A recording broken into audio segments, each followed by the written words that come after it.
एकादश स्कंध पहिला अध्याय 8वा श्लोक.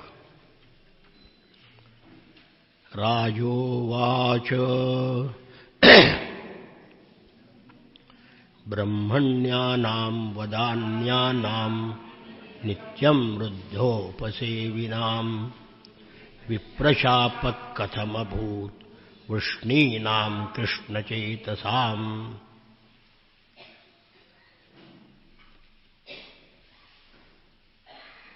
सर्व दैत्यांचा संहार करून भगवंतांनी आपल्या अवताराचं कार्य पूर्ण केलं. विनाशाय च दुष्कृताम्. परकीय मारले, स्वकीय शिल्लक राहिले ना. यादवाचं कुळ इतकं बलाढ्य झालं होतं की यांचा नाश केल्याशिवाय जर आपण निजधामाला गेलो तर हे सगळ्या जगाला खाऊन टाकतील. म्हणून भगवंतानी यादवाचाही नाश करायचं ठरवलं. त्या परीक्षित राजाने विचारलं, भगवन, यादव सगळे ब्राह्मण भक्त होते, उदार होते, वृद्धांची सेवा करणारे होते, भगवान श्रीकृष्णाची भक्ती करणारे होते. मग असं असताना त्यांना शाप का दिला ब्राह्मणांनी?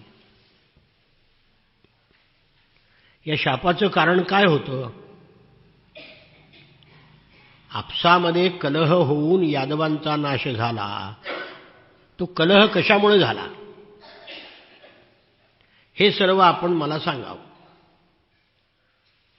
शुकाचार्य म्हणतात, श्री शुक उवाच बिभ्रज वपुः सकल सुंदर सन्निवेशम् कर्माचरन् भुवि सुमंगलमाप्त कामः आस्थाय धाम रममाण उदार कीर्तिः संहर्तुमैक्षतकुलम् स्थितकृत्यशेषः. सर्व सुंदर पदार्थांचा समावेश असलेलं सुंदर शरीर धारण करून कृष्णाने पुष्कळ कल्याणकारी कार्य केली. द्वारकेमध्ये ते रममाण होऊन राहिले होते. आता त्यांनी आपल्या कुळाचा नाश करायचं ठरवलं. कारण तेवढा भार उतरायचा शिल्लक राहिला होता. भगवंतांनी पाहिलं की आता कलियुग येणार आहे आणि या कलियुगामध्ये होणारे सर्व दोष नष्ट व्हावेत म्हणून त्यांनी एक एक कार्य करायची सुरुवात केली.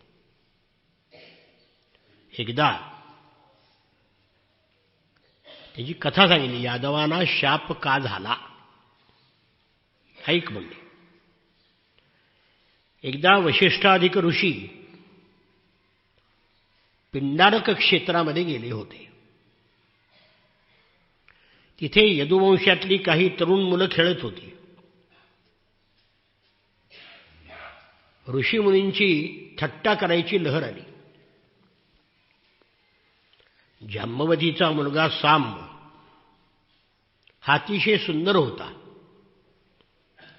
त्याला स्त्रीचा वेश दिला आणि विचारलं, ब्राह्मणानो, ही स्त्री गर्भवती आहे, हिला पुत्र व्हावा अशी हिची इच्छा आहे, हिची प्रसूतीची वेळ जवळ आली आहे, हिला मुलगा होईल का मुलगी होईल आपण सांगावं. परीक्षित राजा, त्या यादव कुमारांनी ब्राह्मणांची अशी चेष्टा केली. त्या संतापलेले ब्राह्मण म्हणाले, मूर्खानो, तुमच्या कुळाचा नाश करणारं मुसळ होईल हिला. ते कुमार अतिशय घाबरले, बाजूला गेले तिच्या पोटावरची सगळी कपडे कापडं उतरवली. पाहिलं तर एक लोखंडी मुसळ दिसलं. मग पश्चात्ताप झाला. आम्ही दुर्भागी, हे काय करून बसलो. ते मुसळ घेऊन आपल्या घरी गेले.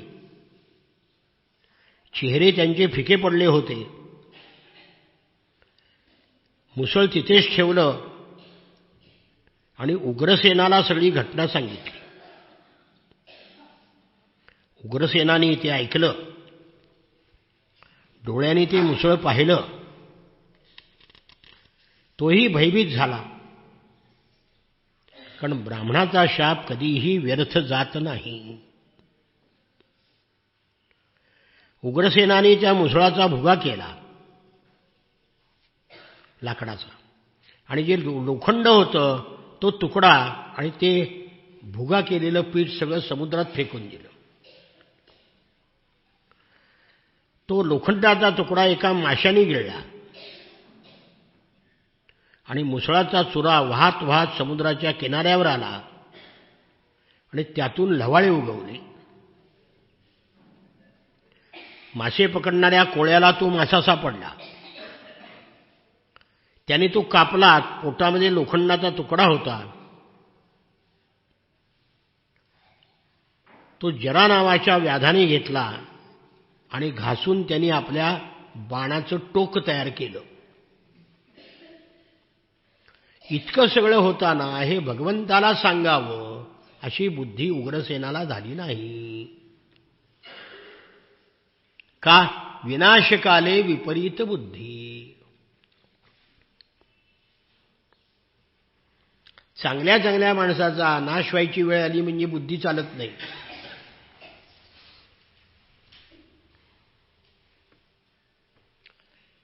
सुभाषितकारांनी असं म्हटलंय,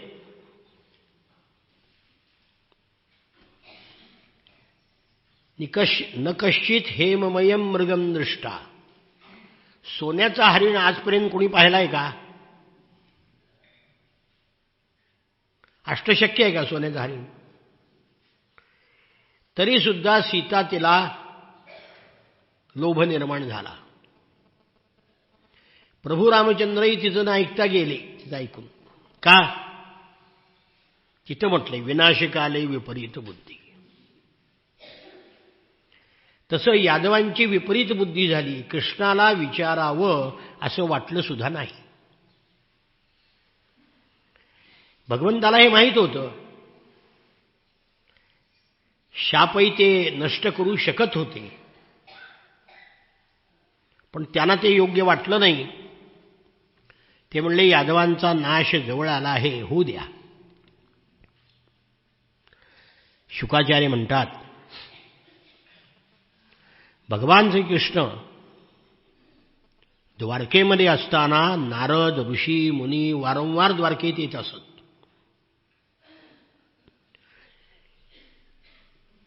ज्याला इंद्रिय आहे, सगळीकडून जो मृत्यूला वेढलेला आहे असा प्राणी,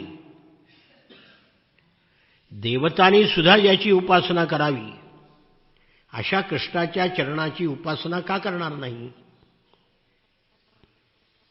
एकदा देवर्षी नारद वसुदेवाकडे आले.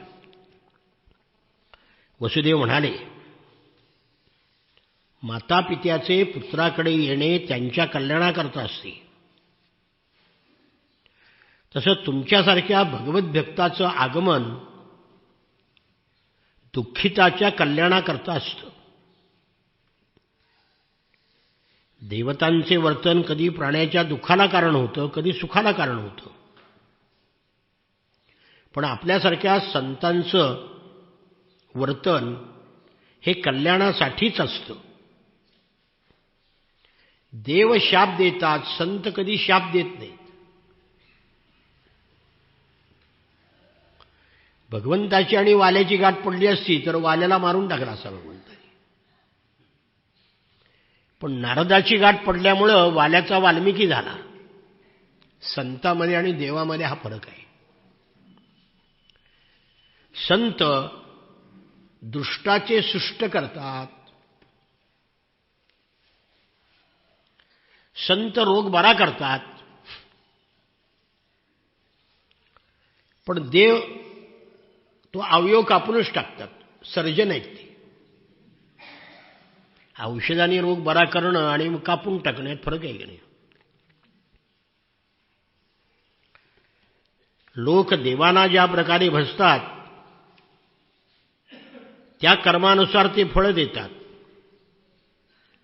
पण सत्पुरुष कोणी त्यांना भजो न भजो त्यांचं कल्याण करतात. अपकार करणारावरही उपकार करतात. हे ब्रह्मन, वसुदेव म्हणाले, आम्ही आपल्याला भागवत धर्माविषयी प्रश्न विचारत आहोत.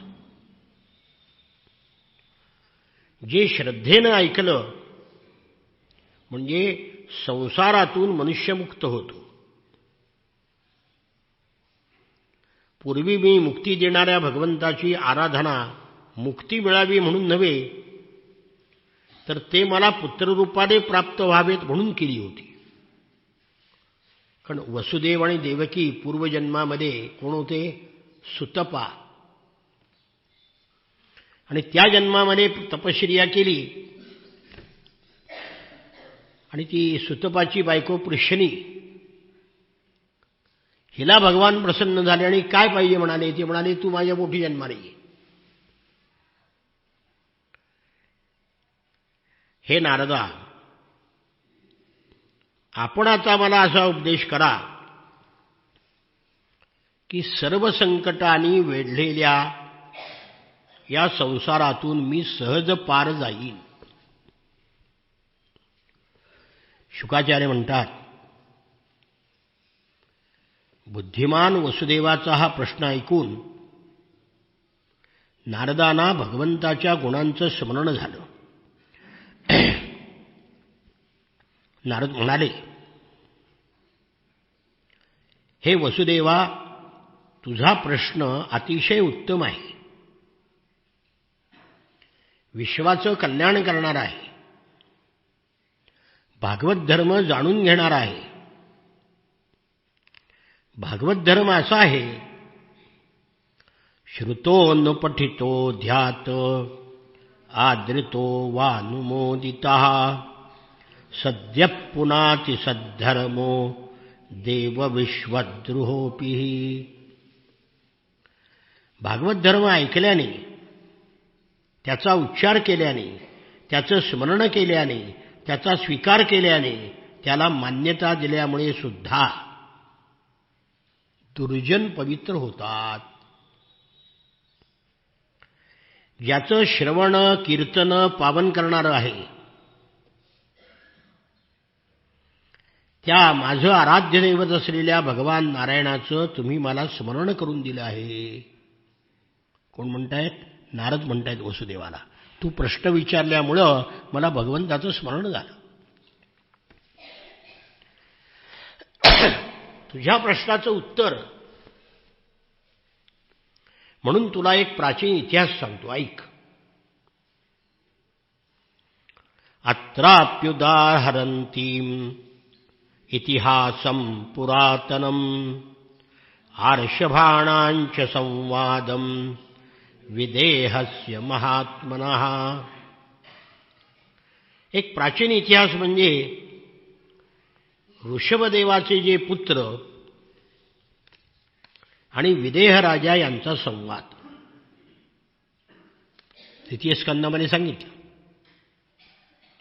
की स्वयंभुव मनुला प्रियव्रत नावाचा पुत्र होता.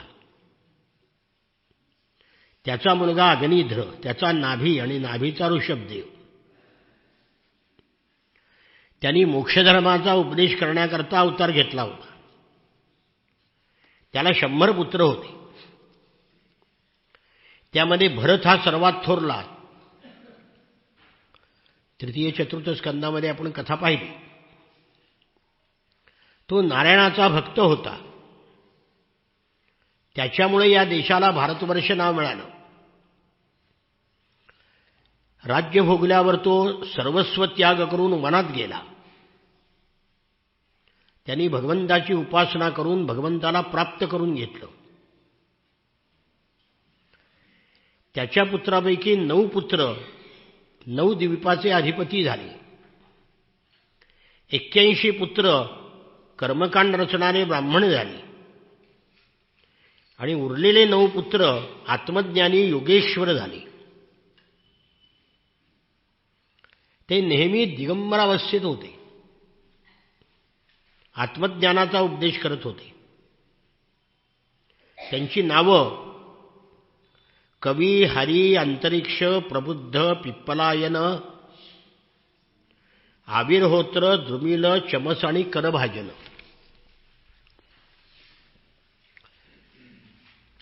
ते भगवंताचा जग सगळ्या भगवंताला विश्वरूप मानून अनुभव घेत होते. मनात येईल तिकडे जात होते. कोणत्याही लोके,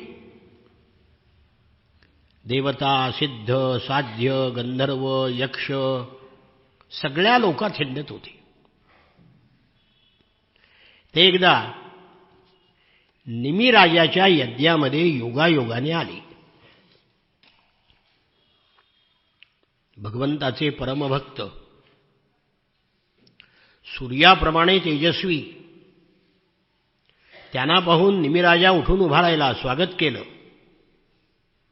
आसनावर बसवलं, पूजा केली. सनकादिक ऋषीप्रमाणे ते 9 योगेश्वर आपल्या तेजाने तळपत होते. तो विदेह राजा निमी, तो म्हणाला, मन्ये भगवत साक्षात पार्षदान्वो मधुद्विषः विष्णोर्भूतानि लोकानां पावनाय चरन्तिः. आपण भगवान मधुसूदनाचे पार्षद म्हणजे सेवक आहात. लोकांना पवित्र करण्याकरता आपण सर्वत्र हिंडत असता. मनुष्य शरीर प्राप्त होणं हे अतिशय कठीण. 84 लक्ष योनीतून फिरून यावं तेव्हा मनुष्य जन्म मिळतो. दुर्लभम दुर्लभो मानुषो देहो देहो देहिनां क्षणभंगुरः तत्रापि दुर्लभम मन्ये वैकुंठ प्रियदर्शनम. आधी मनुष्य जन्म दुर्लभ आणि तो जन्म क्षणभंगूर, केव्हा मरेल त्याचा नेम नाही.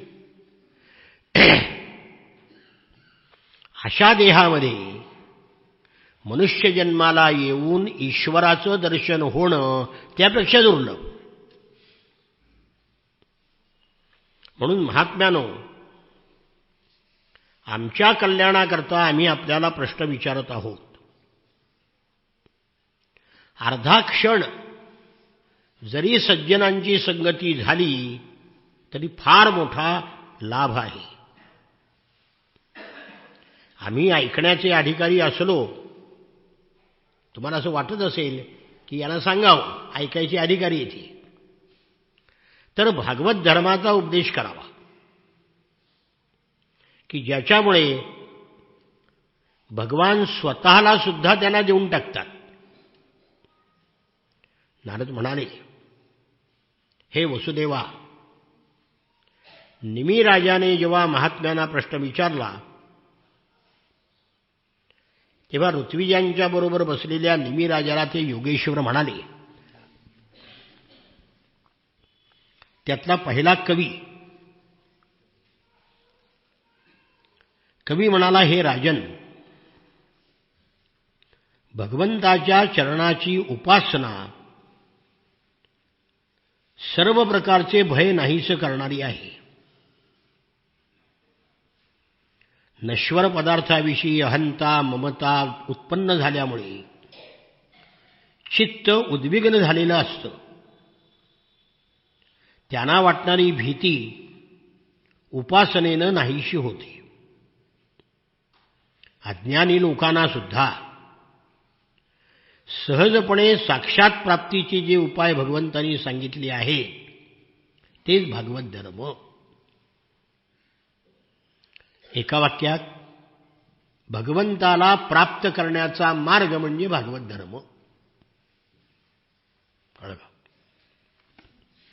या भागवत धर्माचा अवलंब केला तर संकट कधी येत नाही. डोळे बंद करून जरी पळाला, विधिविधानात कमतरता राहिली तरी तो पडत नाही, त्याचं पतन होत नाही. ऋषीमुनी भ्रष्ट झाले अप्सराला पाहिल्यावर, राज्य पाहिल्यावर, पण संत आपले कधी भ्रष्ट झाले का? का? भागवत धर्माच्या मार्गाने गेले म्हणून. या मार्गाने गेल्यावर डोळे मिटून जरी धावला तरी अडखळून पडत नाही. जो ईश्वराला, हा धर्म कसा आहे? कायेन वाचा मनसेंद्रियैर्वा बुद्ध्यात्मना वानुसुतस्वभावात् करोति यद्यत् सकलं परस्मै नारायणायेति समर्पयेतत्. आपलं समर्पयामी आपला प्रथम पुरुष आहे, इथं तृतीय पुरुष आहे. म्हणजे सर्व जगाला उद्देशून आहे म्हणून तृतीय पुरुष आहे, आणि तिथं माझं मी म्हणतोय म्हणून प्रथम पुरुष आहे. शरीरानी, वाचेनी, मनानी, इंद्रियानी, बुद्धीनी, आत्म्यानी, स्वभावाप्रमाणे, अनुसृत स्वभावात जी जी कर्म करील ती ती सर्व कर्म भगवंताला समर्पण करावीत. हा एक श्लोक म्हणजे भागवत धर्म, जो रोज म्हणतो आपण. हे राजन, जो ईश्वराला विमुख झाला त्याला आपल्या स्वरूपाची विस्मृती होते. देह म्हणजे मी असा त्याला भ्रम होतो. आत्म्याखेरीज दुसरं काही मानण्यामुळे भय उत्पन्न होतं. म्हणून गुरुनाच आपलं आराध्य दैवत मानून अनन्य भक्तीनं ईश्वराचं भजन करावं. इथं अजून एक मार्ग काय सांगितला? गुरुला भजावं. हा द्वैत प्रपंच नसतानाही त्याची कल्पना करणाराला तो भासतो. खरं म्हणजे ईश्वराशिवाय दुसरी वस्तूच नाहीये. ईश्वराशिवाय जग मानणं म्हणजे द्वैत दुसरं. म्हणून विवेकी पुरुषाने संकल्प विकल्प करणाऱ्या मनाला आवरावी. पहिला मुद्दा भगवंताला शरण जावं. दुसरा मुद्दा गुरुला भजावं. तिसरा मुद्दा मनाला आवरावं. चौथा, भगवंताच्या जन्माच्या लीलाच्या मंगलमय कथा ऐकाव्यात. त्याची नामं स्तोत्र संकोच सोडून गात राहावीत. रोज स्तोत्र म्हणतो, पण माणसं नेमकी स्तोत्र झाल्यावर येतात. संपलं का बाहेर वाट बघत बसतील. अरे आपली उपासना झाली पाहिजे ना. रोज अर्धा तास घालवतो कशा करता? आपली उपासना झाली पाहिजे म्हणून स्तोत्र म्हणावीत, नामस्मरण करावं. प्रपंचामध्ये आसक्त न होता सगळे व्यवहार करावे. असं व्रत जो घेतो त्याच्या अंतःकरणामध्ये प्रेमाचा अंकुर उगवतो. मग भक्ती निर्माण झाली कसं समजावं?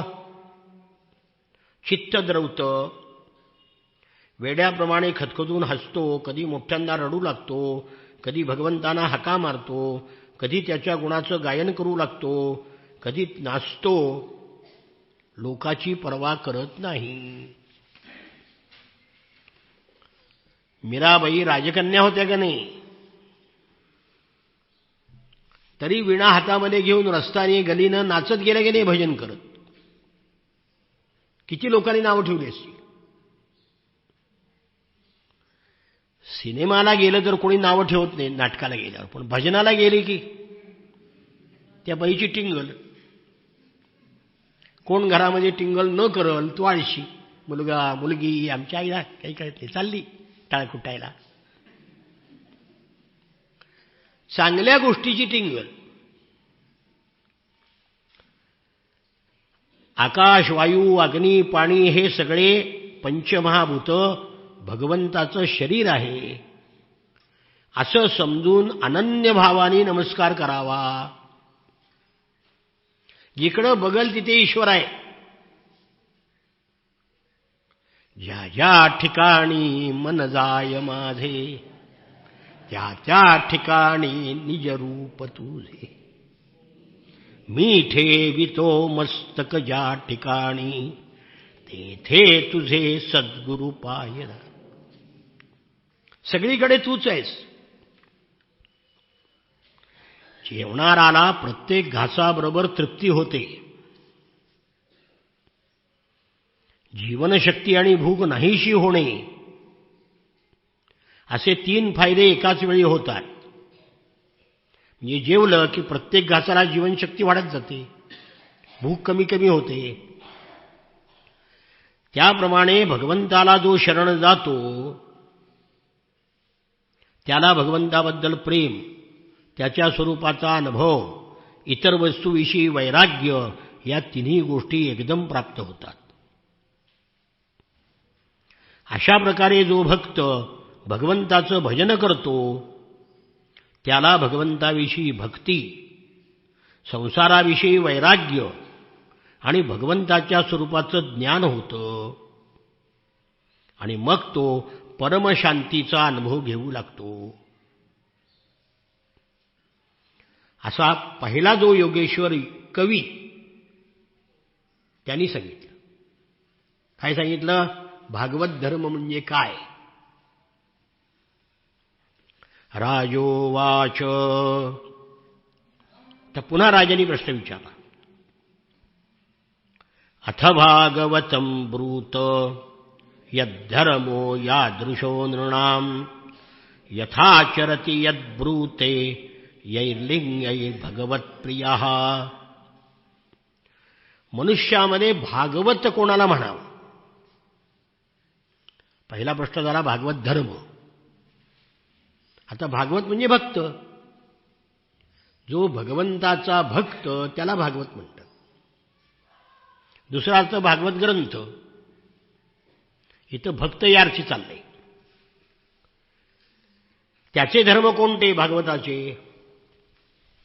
त्याचा स्वभाव कसा असतो, तो माणसाशी कसा वागतो, काय बोलतो, कोणत्या लक्षणामुळे भगवंताला प्रिय होतो, याचं उत्तर हरी नावाच्या योगेश्वराने दिलं. सर्वभूतेषु यः पश्येत् भगवद्भावमात्मनः भूतानि भगवत्यात्मन् एष भागवोत्तमः. भगवान सर्व प्राण्यामध्ये आत्मरूपाने आहेत असे जो पाहतो, सर्व चराचरामध्ये भगवान आहे आणि भगवंतामध्ये चराचर आहे असं जो मानतो त्याला उत्तम भागवत म्हणावं. जे जे भेटे भूत ते ते मानिजे भगवंत असं जो मानतो तो उत्तम भागवत. भागवत म्हणजे भगवंताचा भक्त.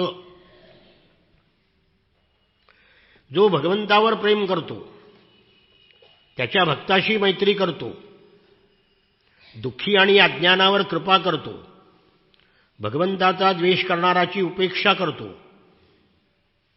तो मध्यम प्रतीचा. उत्तम प्रकारचा कोण?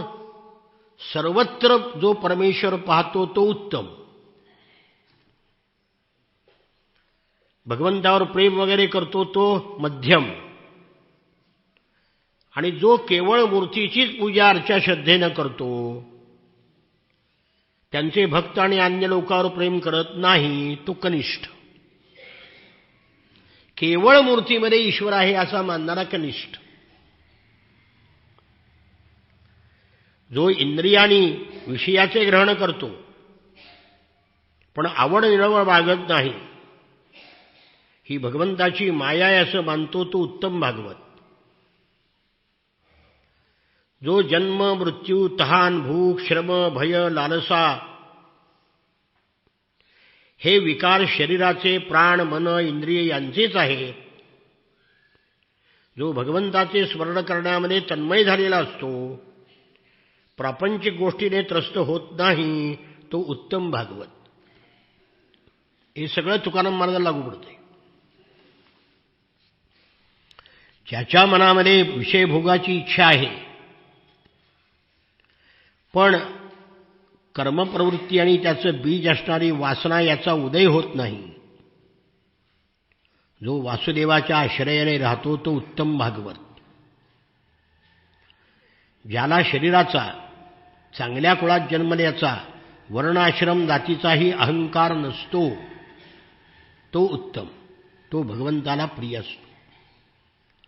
जो संपत्ती शरीर या बाबतीत हे माझं हे दुसऱ्याचं असा भेदभाव मानत नाही, सर्व पदार्थामध्ये परमात्म्याला पाहतो आणि शांत राहतो, तो उत्तम भक्त.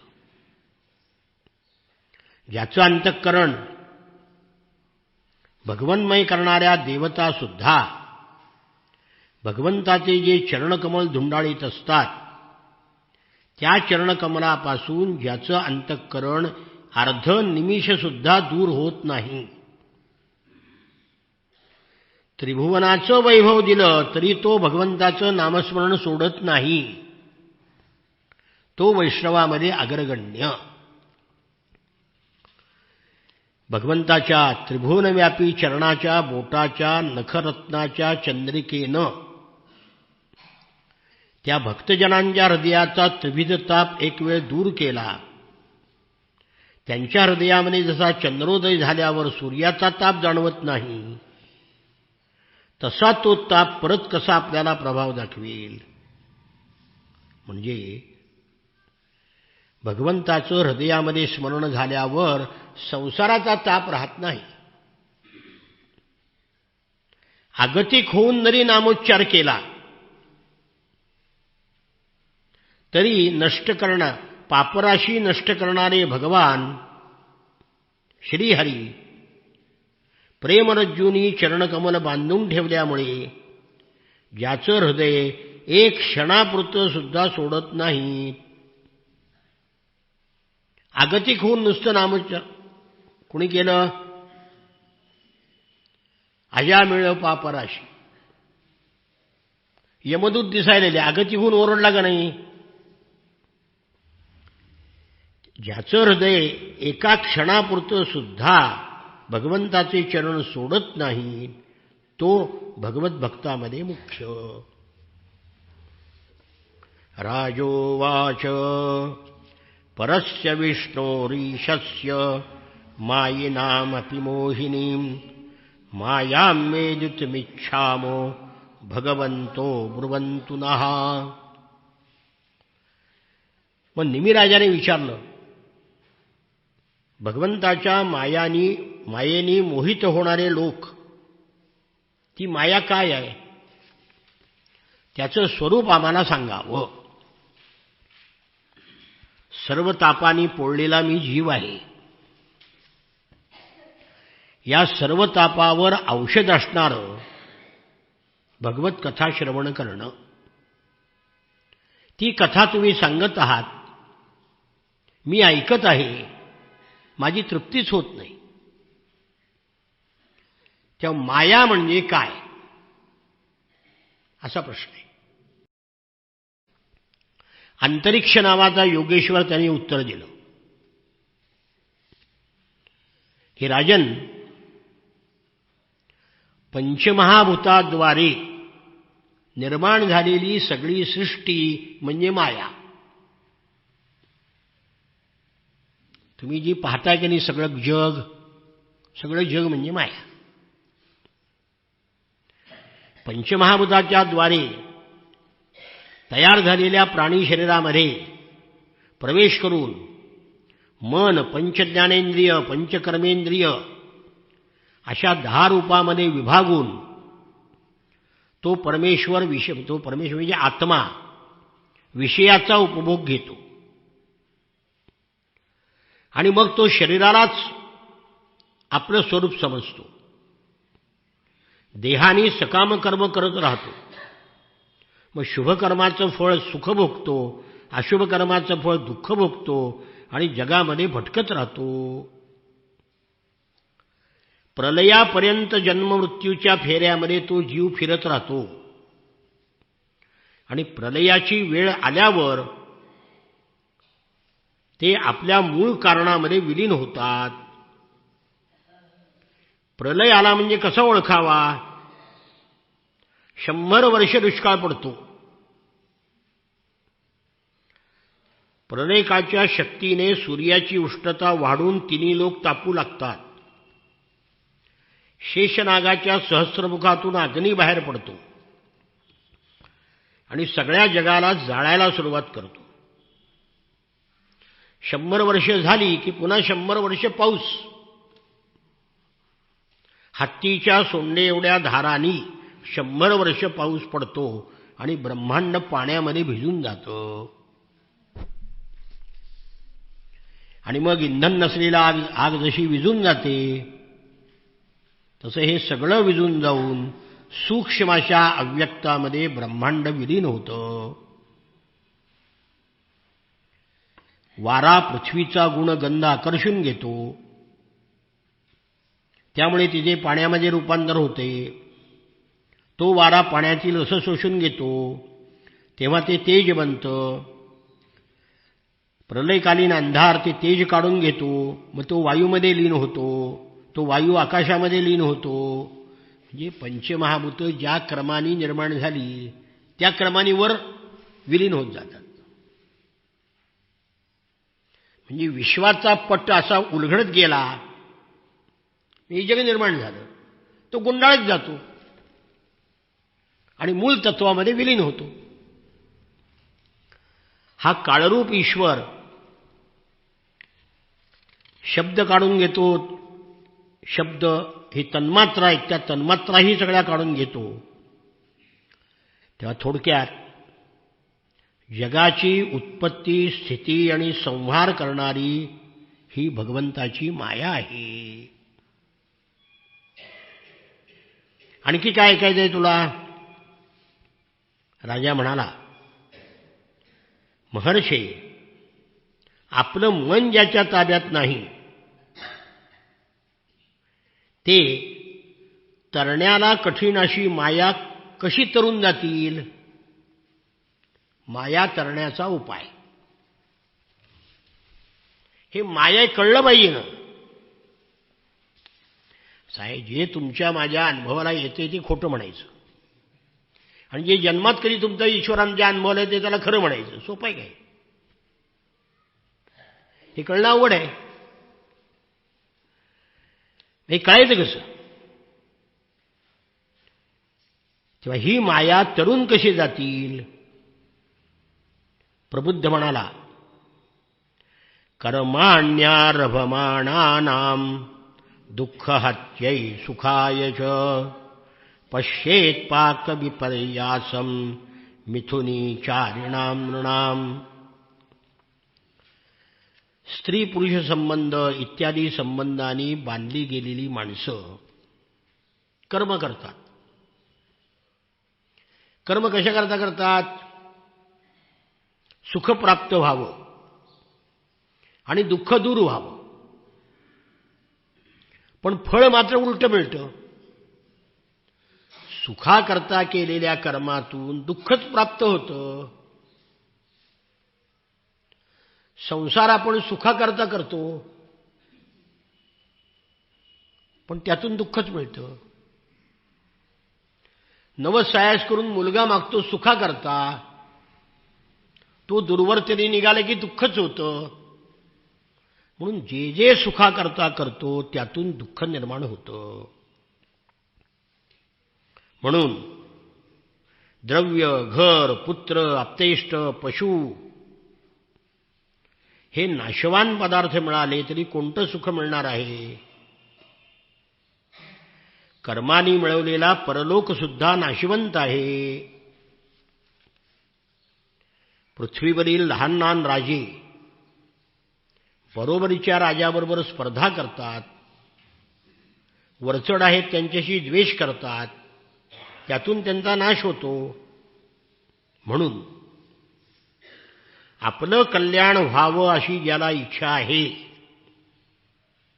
तस्माद् गुरुं प्रपद्येत जिज्ञासु श्रेयमुत्तमम् शाब्दे परे च निष्णातं ब्रह्मण्युपशमाश्रयम्. आपलं कल्याण व्हावं अशी ज्यांना इच्छा आहे त्यांनी गुरुला शरण जावं. गुरु म्हणजे शब्दज्ञानी, ब्रह्मानुभवी आणि शांतचित्त असावेत. हे गुरु म्हणजे शाळेतले मास्तर नव्हे, ती मजूर आहेत सगळे, पगार घेते तर काम करतील, बाकी काही नाही. ब्रह्म जिज्ञासू माणसाने गुरुला आत्मा मानावं, निष्कपट भावाने त्याची सेवा करावी, त्याच्या सान्निध्यात राहून भगवत धर्माचं शिक्षण प्राप्त करून घ्यावं. म्हणजे मग भक्तांना स्वतःचे दान करणारे भगवान प्रसन्न होतात. मग ते भागवत धर्म शिकवतात. काय काय? प्रापंचिक गोष्टीबद्दल अनासक्ती, सत्संगती, सर्वाबद्दल यथायोग्य दया, मैत्री, विनय, पावित्र्य, तप, सहनशक्ती, मौन, स्वाध्याय, सरळपणा, ब्रह्मचर्य, अहिंसा, सुख दुःख यामध्ये समबुद्धी, चैतन्यरूप आत्म्याला आणि नियंता म्हणून ईश्वराला सर्व ठिकाणी पाहणं, एकांतात राहणं, घराची आसक्ती न ठेवणं, पवित्र वल्कल धारण करणं, जे काही मिळेल त्यामध्ये संतोष मानणं, भगवत प्राप्तीचा मार्ग दाखवणाऱ्या शास्त्राविषयी श्रद्धा ठेवणं, दुसऱ्या कोणत्याही शास्त्राची निंदा न करणं, प्राणायामाने मनाचा, मौनाने वाणीचा, वासना सोडून कर्माचा संयम करणे,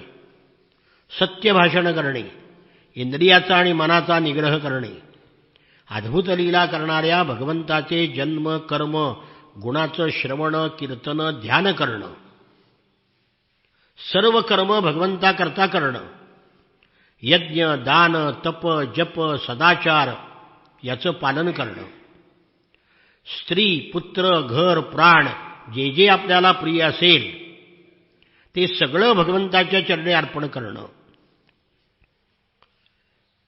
भगवान श्रीकृष्ण आपला आत्मा आहे आणि स्वामी म्हणून साक्षात्कार करून घेतला असेल तर त्यांच्यावर प्रेम, तसंच स्थावर जंगम प्राण्याविषयी सुद्धा प्रेम बाळगावं, संत महात्म्यांची सेवा करावी, भगवंताच्या यशासंबंधी एकमेकाशी चर्चा करावी, साधकावर आपसामध्ये प्रेम करावं, आपसामध्ये संतुष्ट राहावं, प्रपंचातून निवृत्त होऊन आध्यात्मिक शांतीचा अनुभव घ्यावा. पापांच्या समूहाचे श्रीकृष्ण एका क्षणात भस्म करतात, त्या कृष्णाचं स्मरण करावं, एकमेकाकडून स्मरण करवून घ्यावं. अशा प्रकारे साधन भक्तीचे अनुष्ठान करता करता इतकं केल्यावर मग भक्तीचा उदय होतो आणि प्रेमाच्या उद्रेकाने शरीरावर रोमांच उभे राहतात. भक्ती उत्पन्न झाले की काय करतो तो? लक्षण दिली. क्वचित रुदन्त्यच्युत चिंतया, क्वचित हसन्ति नंदन्ति वदन्त्यलौकिकाः, नृत्यन्ति गायन्त्यनुशीलयन्त्यजम्, भवन्ति तूष्णीं परपेत्य निर्वृताः. भक्ती निर्माण झाली की भगवत चिंतन करता करता कधी तो रडतो, कधी हसतो, कधी आनंदित होतात, कधी भान विसरून भगवंताशी बोलू लागतात, नाचतात, गातात, शोधतात, एकरूप होतात आणि आनंदमग्न होतात. अशा प्रकारे भागवत धर्माचे सिद्धांत गुरुकडून जो आत्मसात करतो त्याला त्याच्या योगाने भक्तीची प्राप्ती होते. मग नारायणाची प्राप्ती होऊन मायेच्या कचाट्यातून तो सुटतो. हे अतिशय अवघड आहे, पण या मार्गाने माया सहजपणे पार करतो. तेव्हा माया पार करण्याकरता इतक्या गोष्टी. थोडक्यात भागवत धर्माचे सिद्धांत गुरुकडून शिकावेत आणि आत्मसात करावे, बस. म्हणजे माया ओलांडता येते. मग राजाने विचारलं, परमात्म्याचे स्वरूप जाणणाऱ्यामध्ये आपण सर्वश्रेष्ठ आहात.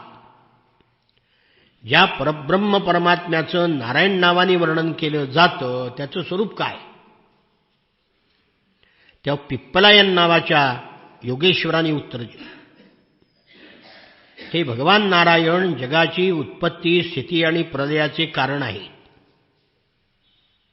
पण स्वतः कारणरहित आहेत. स्वप्न, जागृती, सुषुप्ती या अवस्थेमध्ये साक्षी रूपाने आहेत. त्यांच्या सत्तेनं शरीर, इंद्रिय, प्राण, अंतःकरण चेतन होतात आणि आपापली कामं करतात. ती जी परमसत्य वस्तू आहे त्याला नारायण म्हणावं. अग्नीच्या ठिणग्या अग्नीला प्रकाशित करू शकत नाही किंवा जाळूही शकत नाही.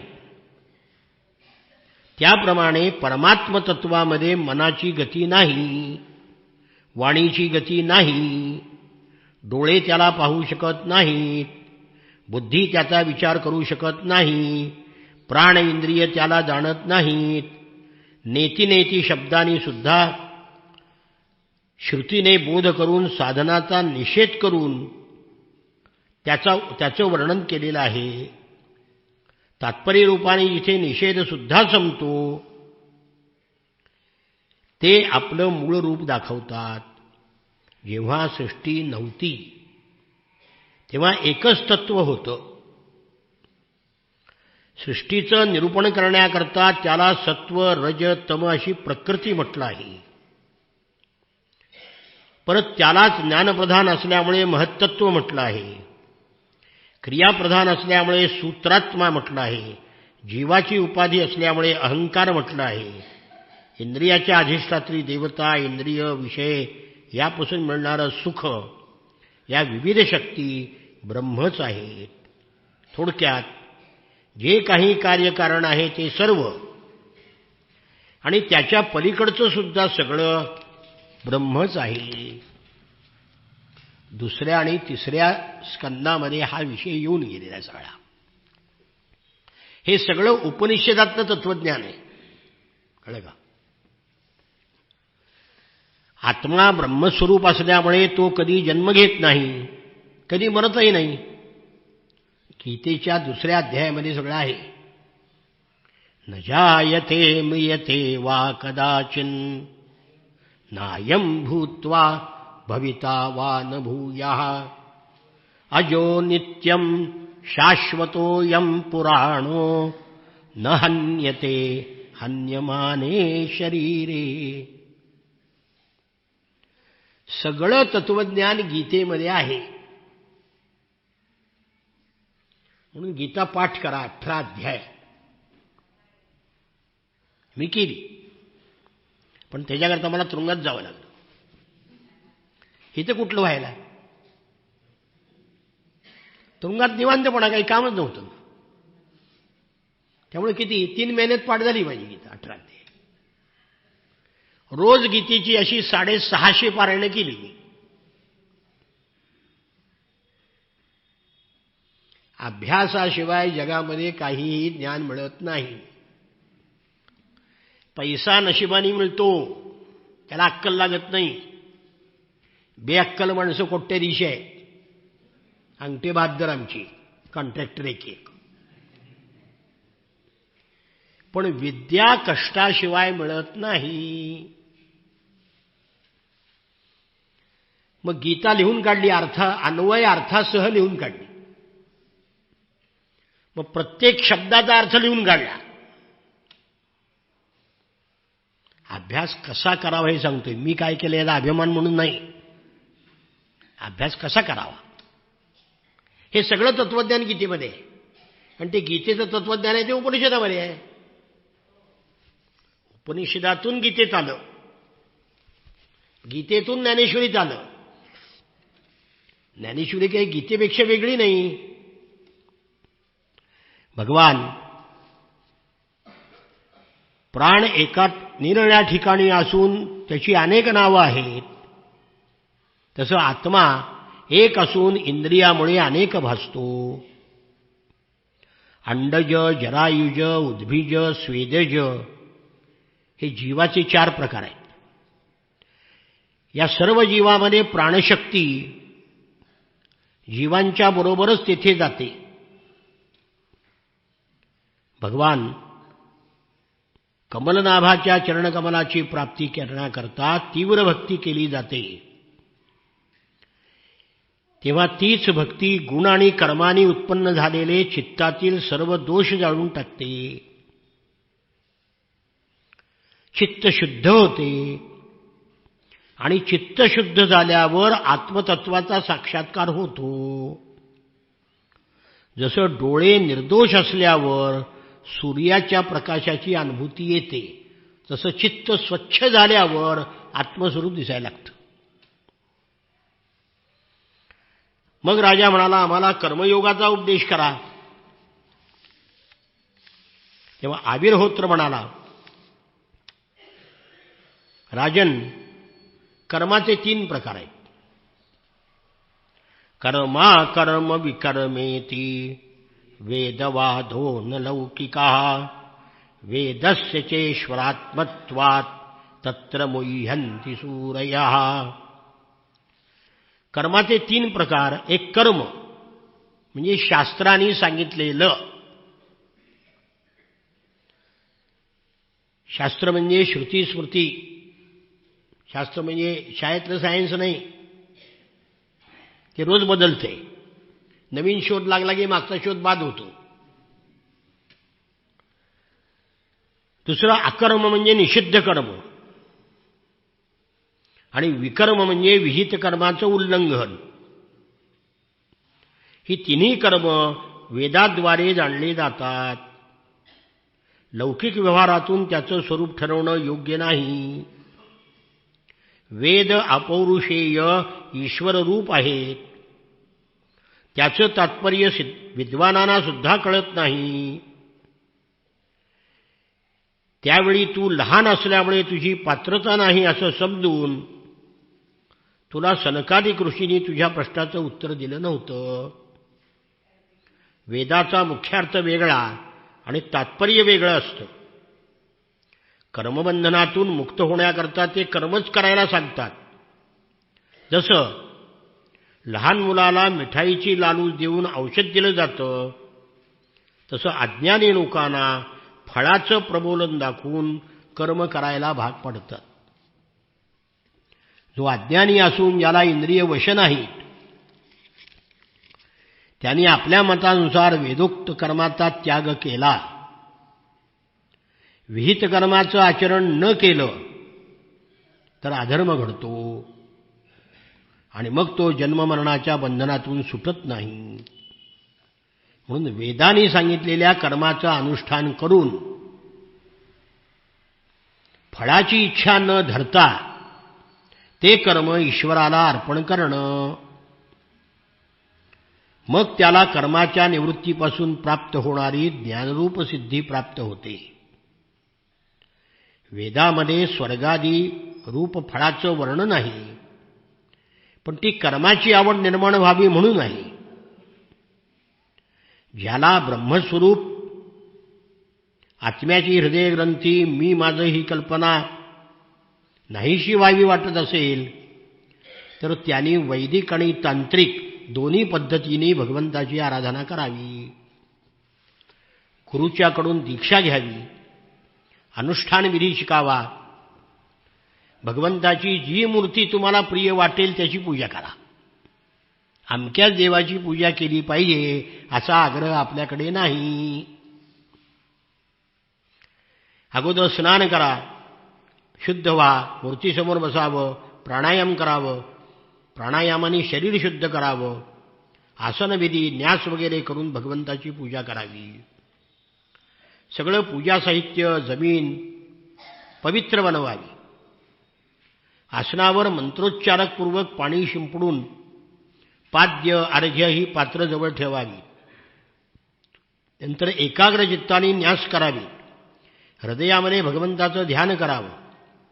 समोरील मूर्तीमध्ये तिची स्थापना करावी आणि मिळालेल्या पूजा सामग्रीनी मूलमंत्र म्हणून पूजा करावी. त्या उपास्य देवतेच्या मूर्तीची हृदयादी अंगे, आयुधादी उपांगे, पार्षदासहित त्यांच्या त्यांच्या मंत्रांनी पाद्य अर्घ्य आचमन स्नान वस्त्र अलंकार गंध फूल अक्षता माळा धूप दीप नैवेद्य षोडशोपचार यांनी पूजा करावी. मग स्तोत्राने स्तुती करून भगवंताला नमस्कार करावा. भगवानच आपल्यामध्ये आहेत असं ध्यान करीत भगवंताच्या मूर्तीचं पूजन करावं. मग निर्माल्य मस्तकावर धारण करावं. मग मोठ्या आदराने भगवंताला हृदयामध्ये आणि योग्य ठिकाणी ठेवून पूजेची समाप्ती करावी. जो मनुष्य अशा प्रकारे श्रीहरीची पूजा करतो तो लवकर मुक्त होतो. खरं म्हणजे 4 महिने नुसता एकादशी स्कंद सांगितला पाहिजे. शक्य नाही ते. तरी मी जवळजवळ 10 दिवस राखून ठेवलेले असतात. सप्त्यामध्ये अर्ध्या तासात उरकतात. अर्ध्या तासात चातुर्मासात निदान आपण प्रत्येक अध्याय तरी सांगू शकतो. हा महत्वाचा आहे. आणि हा कळण्याकरता नाथांचं भागवत वाचा, पारायण करा. ज्ञानेश्वरीचं एकदा पारायण करा, तुकाराम महाराजांच्या गाथ्याचं पारायण करा आणि नाथ भागवताचं पारायण करा. दरवर्षी एकदा एकदा. आणि मनात नाही मोठ्यांदा करायचं, म्हणजे त्यातलं अक्षर गाळलं जात नाही. मनाने वाचायला लागला की उड्या मारतो असतो. कळलं का? म्हणून मनाने वाचायच्या भानगडीत नाही पडायचं. मोठ्यांदा वाचा. भले मुलं मुली घरातली सगळे टिंगल करतील, करू द्या, त्यांचं त्यांच्यापाशी. पुढच्या अध्यायामध्ये भगवंताच्या अवताराचं वर्णन आहे.